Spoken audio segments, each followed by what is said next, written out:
set at the same time, even if they're in a scene together. This was the first day of shooting.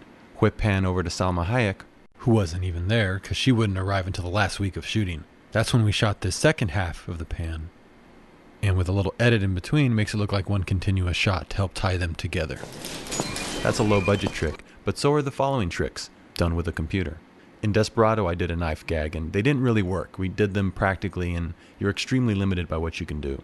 For the knife throw in this movie, I just had Salma toss her hands out in a very dramatic, almost comic book pose.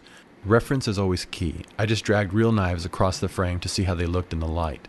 For Antonio's reaction shot, I held 2 air canisters, the kind that you use to blow the dust off your lens. I put them right under frame, one for each side of his head, and on action, we blew his hair back. And the guys in the back react. And that's it. A little CG later and some gnarly sound effects. And you move on. For Cheech's eye, kind of figured that a dummy wouldn't look real enough in sunlight, so I shot Cheech on the ground, then with a grease marker I just drew an outline of his body on the little HD monitor we had there. Laid the dummy in the same position, lined it up to the grease marker outline.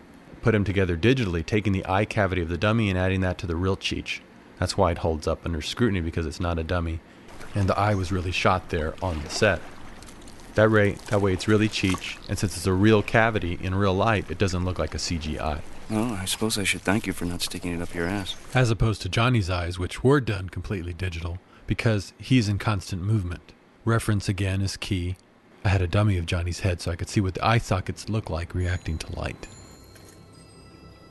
So that when we built the CG version, it would be based on something that was real in a real situation.